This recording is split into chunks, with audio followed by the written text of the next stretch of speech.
rodičia a milé deti. Teraz nasleduje hlavný bod programu, na ktorý sme sa všetci veľmi tešili. A to je scéna narodenia malého Ježiša. A tento rok bude veľmi špeciálny, pretože sa tento malý Ježiš nenarodí v Betleheme, ale narodí sa v paneláku, v byte Uja Tomáša. A Ujo Tomáš tu teraz sedí a on už dlhé roky, skoro väčšinu svojho života, prežil v smútku a v zatrpnutosti a v hneve. A hneval sa na celý svet. A máme niečo my spoločné s týmto Tomášom? Cítime sa niekedy tak ako on? Nahnevaný, smutný? Kedy sa naposledy cítila nahnevaná, smutná? Alebo keď napríklad tí rodičia vám zakážu pozerať alebo hrať sa na mobile, alebo nejakú vašu obľúbenú rozprávku, alebo počítač, vtedy sa cítime ako Tomáš. Že sme smutní a nahnevaní. Alebo urazení. Ale, ako sme spievali, Boh je tak blízko nás. A je Boh blízko nás, keď sme urazení a smutní a nahnevaní? Je tam Boh, či nie? Keď sa cítiš smutný, smutná, urazená, nahnevaná, je tam vtedy Boh, alebo nie? Áno. A je tam Boh, tuto teraz, keď Tomáš sedí takýto nahnevaný a smutný? Presne tak, je tam. Boh ho neopúšťa a prichádza za ním. A už je neskorý večer v tom byte, asi 11 hodín večer, a Tomáš sa pomaly poberá spať.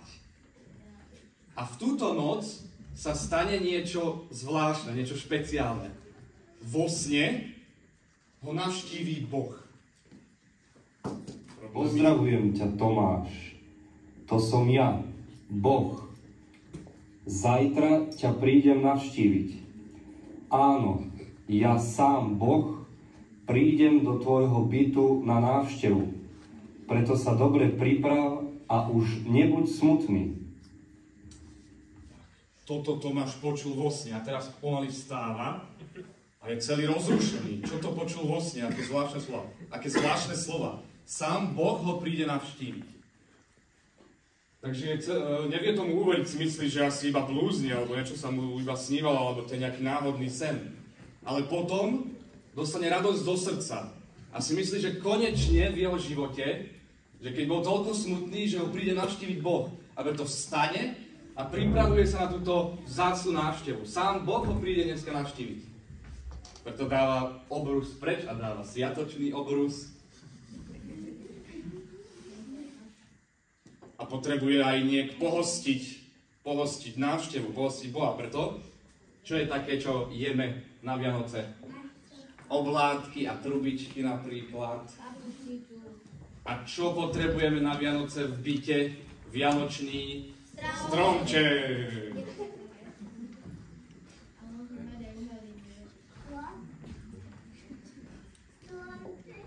No a keď to má Tomáš všetko nachystané, keď už je pripravený na tú návštevu, tak si spokojne sadá na stoličku a čaká Boha. No a prvá návšteva na seba nenechá dlho čakať a prichádza sused Miloš. Sused Miloš z Horného Poschodia, to už starý pán, ako vidíme. A pokazila sa mu pračka a nevie sa zohnúť na tú pračku. Klope a prosí Tomáša, aby mu pomohol s pračkou, ale ten: ja tu čakám vzácnu návštevu, môžeš ma prosím ťa nechať? Pračku ti opravím zajtra alebo pozajtra. Nechaj ma, choď preč. A posiela Miloša preč. Znovu si sadá a čaká na Boha. A ďalšia návšteva prichádza hneď za ním. A je to susedka Irenka, starenka. Práve pečie koláč, ako vidíme zásteru. A nemá mlieko, jej došlo jej mlieko a potrebuje mlieko. Preto zvoní Tomášovi a prosí ho o mlieko. A tak Tomáš vstáva a už je teraz naozaj nahnevaný. Boh jej vysvetlí jej, že čaká dôležitejšiu návštevu ako nejakú susedu Irenu a pošla ju preč. Ale teraz už je taký nervóznejší, už aj hodiny ubiehajú, už je znovu neskorý večer a Boh stále nikde. Návšteva, ktorú tak čakal a na ktorú sa tešil, je nikde. pretože taký nervózny a je veľmi unavený a znovu zaspáva. A vo sne za ním znovu prichádza Boh. Tomáš, prečo si ma nespoznal? Ja žijem v srdci každého človeka. Sused Miloš a susedka Irenka, to som bol ja. Prečo si ma nespoznal? Teraz Ujo Tomáš, teraz celý rozrušený, znovu stáva a si uvedomuje, že čo to bolo, že vlastne v tých susedoch, ktorých obidvoch vyhnal, bol vlastne malý Ježiš. Že bol tam Ježiš v nich. A on sa teraz si to uvedomil a jemu to aj veľmi ľúto, aj taký roztržitý, že nespoznal toho Boha, ktorý za ním dvakrát bol ten deň. Ale oni znovu prichádzajú do susedia a prosia o pomoc. A zvonia Tomášovi a on teraz už celý rozradostený prichádza, teší sa, že tí susedia za ním znovu prišli, uvíta ich u seba doma, tam sa posadia, začnú sa spolu rozprávať. Susedke Irenke dá aj 3 mlieka teraz už a susedovi Milošovi hneď opraví práčku. A keďže sú Vianoce, a keď sa takto porozprávajú, posedia si a napapajú sa, najedia sa, tak vtedy susedka Irenka vstáva a spod svetra vyťahuje Bibliu. A keďže sú Vianoce, tak číta z Evanjelia. V tých dňoch vyšiel rozkaz od cisára Augusta vykonať súpis vodu po celom svete. Tento prvý súpis sa konal, keď Sirius spravoval Quirinius. Všetci išli dať sa zapísať, každý do svojho mesta. Vybral sa aj Jozef z galilejského mesta Nazaret, do Judei, do Dávidovho mesta, ktoré sa volá Betlehem, lebo pochádzal z domu a rodu Dávidovho, aby sa dal zapísať s Máriou, svojou manželkou, ktorá bola v požehnanom stave. Kým boli tam, nadišiel jej čas pôrodu. I porodila svojho prvorodeného syna, zavinula ho do plienok a uložila do jasiel, lebo pre nich nebolo miesto v hostinci.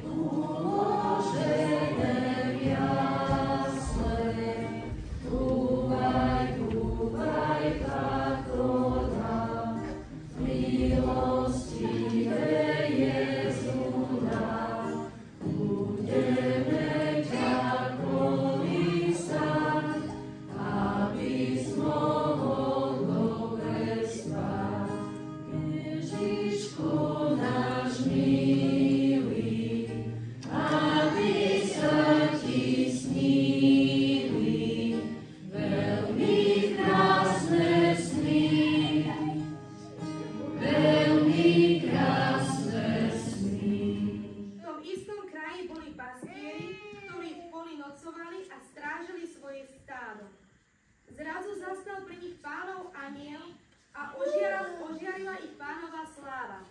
Zmocnil sa ich veľký strach.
Uspievajú a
zlata, striebra krášli, ale odtedy, čo som na nebi videl hviezdu, už nemôžem spať.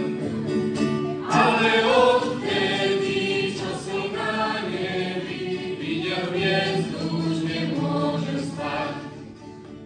Ja prichádzam z východnej diaľky, zo zeme plnej rozvoniavajúcich kvetov, ale odtedy, čo som na nebi videl hviezdu, už nemôžem spať. Ale odtedy, čo som na nebi videl hviezdu, už nemôžem spať. Ja prichádzam z východnej diaľky, zo zeme, kde je mnoho chudobných a chorých, ale odtedy, čo som na nebi videl hviezdu, už nemôžem spať. Ale odtedy, čo som na nebi videl hviezdu, už nemôžem spať. Prichádzame z východnej diaľky, lebo videli sme žiarinieho hviezdu. Prichádzame mu zložiť poklonu, tu sa narodil židovský kráľ. Prichádzame mu zložiť poklonu, tu sa narodil židovský kráľ.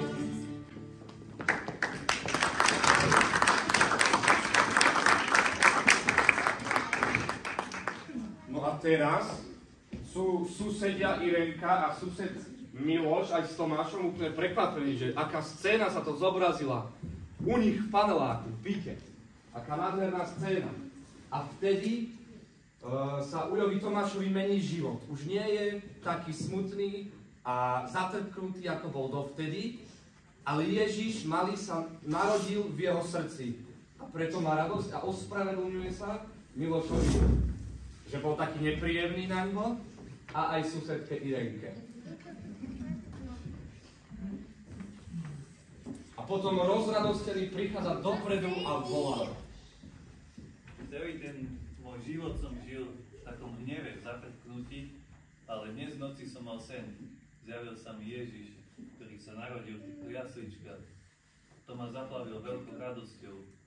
Preto želám všetkým vám, aby sa tento Ježiš narodil aj vo vašich srdciach. A aby ste vy mali takúto radosť.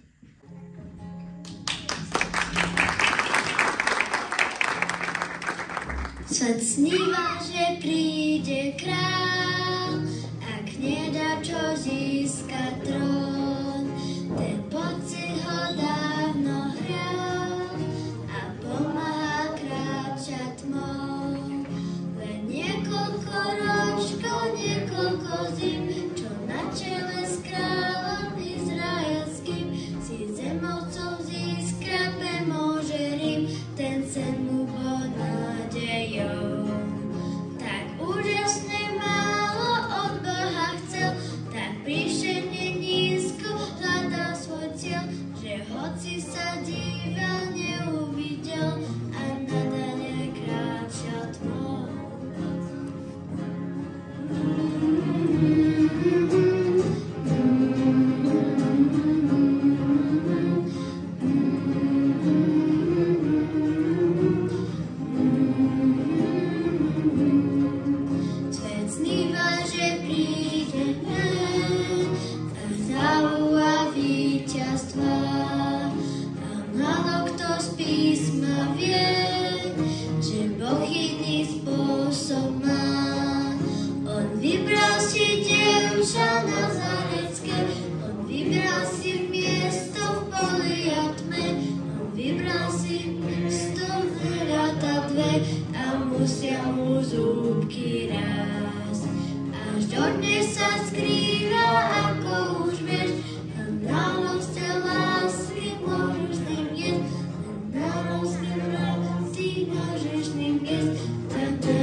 Aký máme sviatok? Kto vie, aký máme sviatok? No, tu sa hlasí. Troch kráľov, dobre, to taký ľudový názov, ale to má taký krajší názov, no povedz.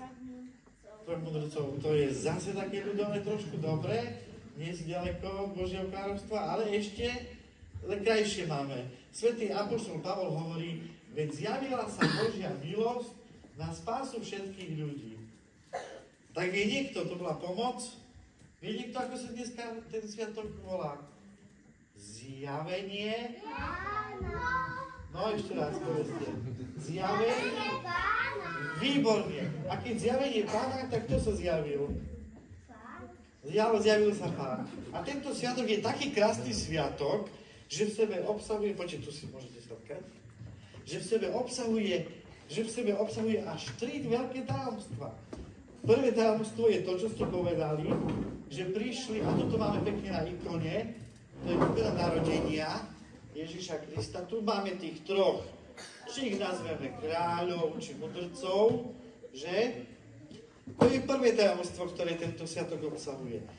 Druhé tajomstvo je to, že Pán Ježiš prišiel na Jordán a dal sa pokrstiť. A tretie tajomstvo je, že urobil prvý zázrak v Káne Galilejskej.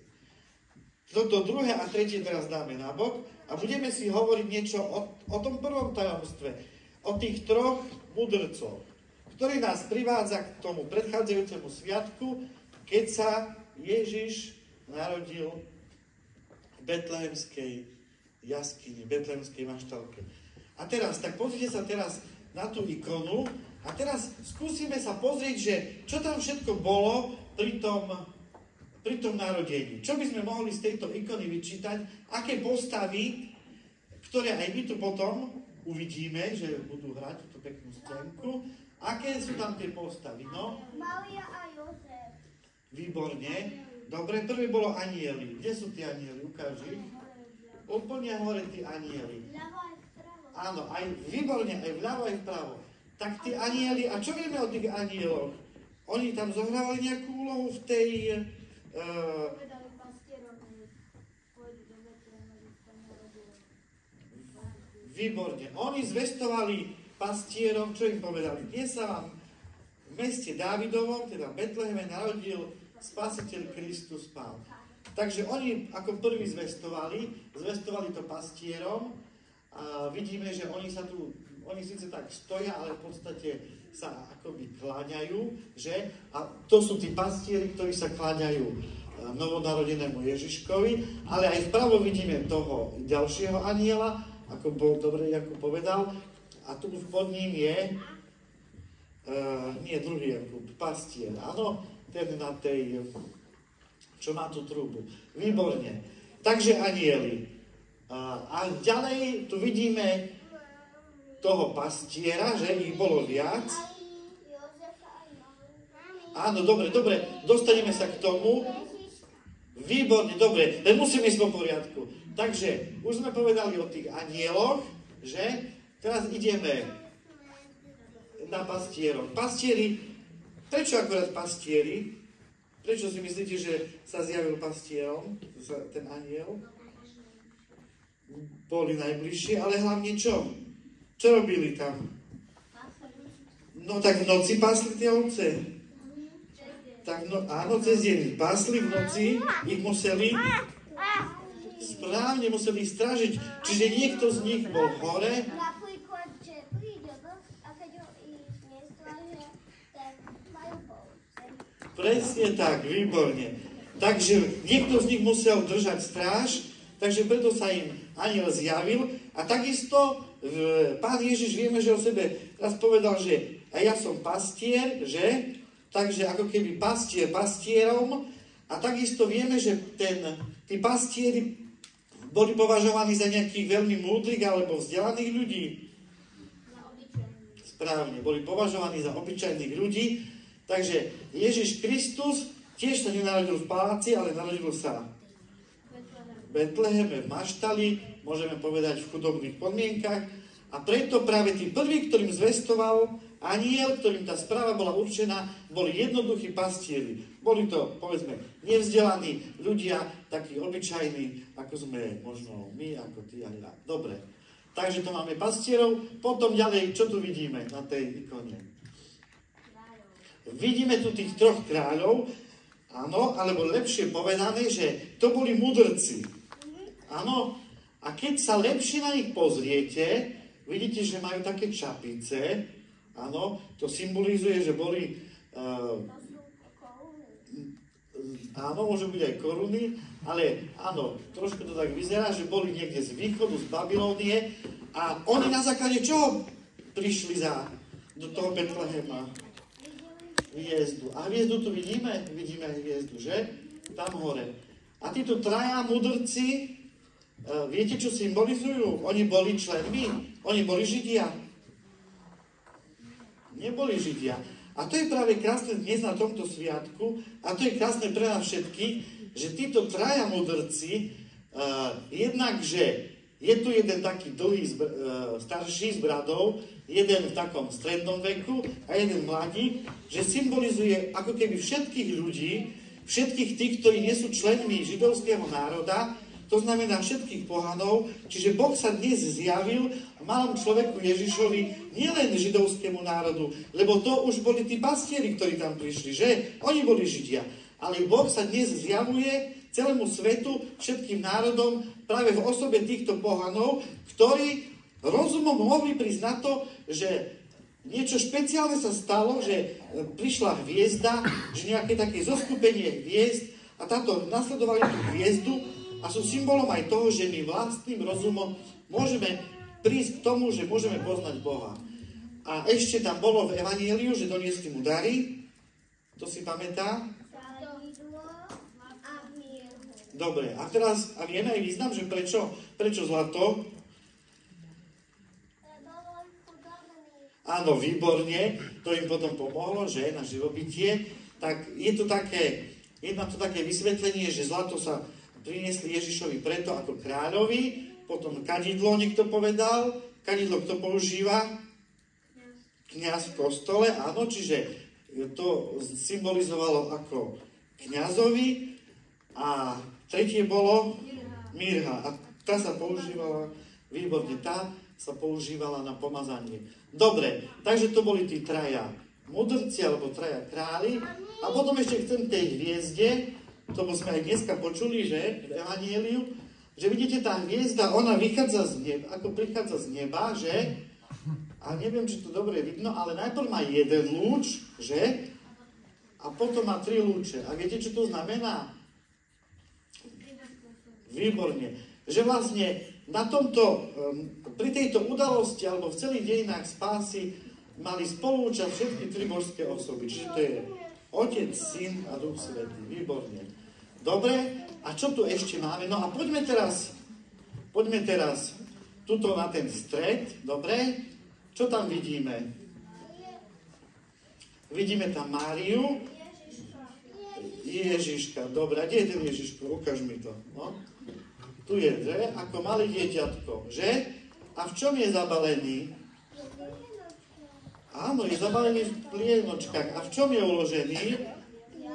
V jasliach. A čo boli tie jasle vlastne? Ako oni tu vyzerajú, tie jasle?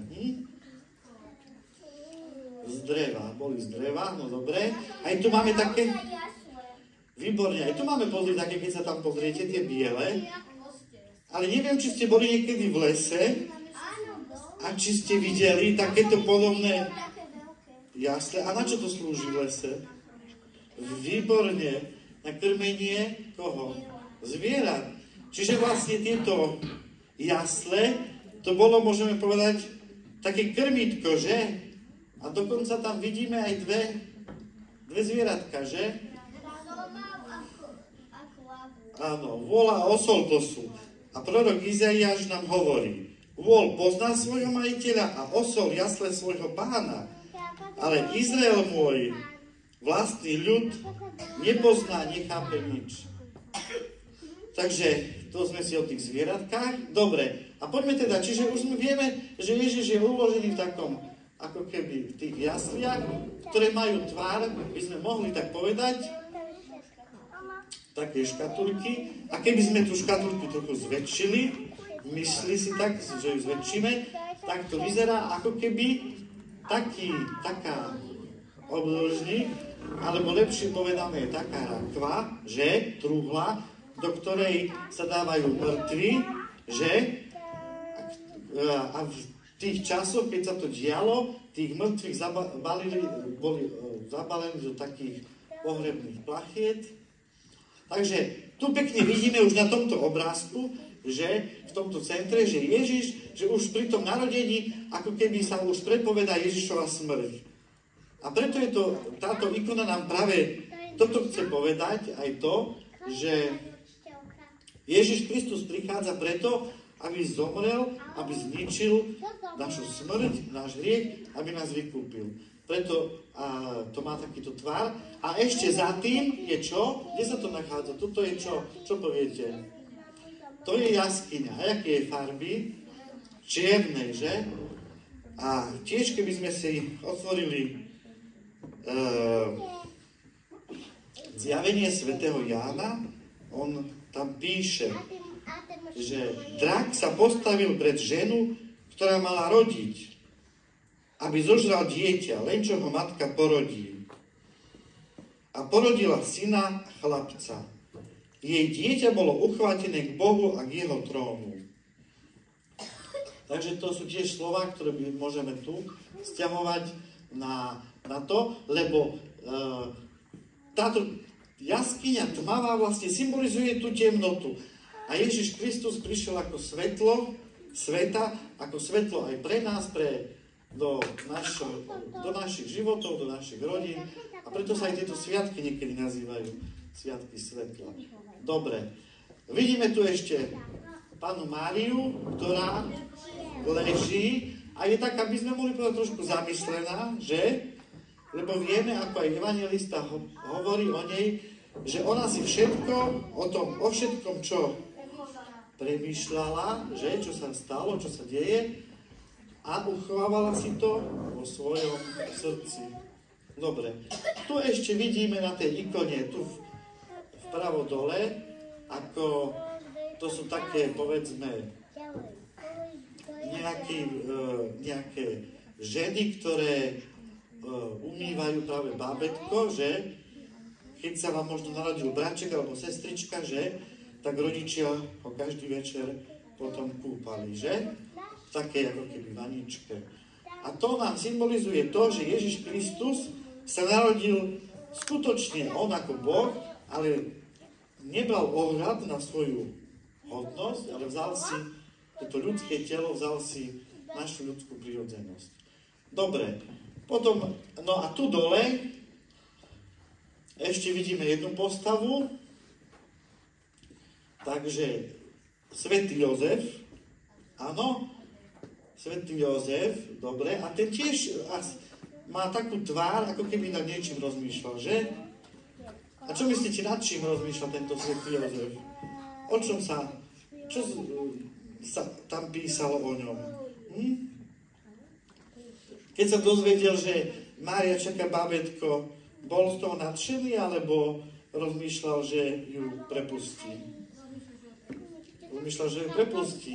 A jak povedal Jakub ešte raz, čiže tu je nejaká postava, áno, je preoblečený za pastiera a zdá sa, že mu nahovára, že to nie je predsa možné, aby sa Boh zjavil v ľudskom tele. Presne tak.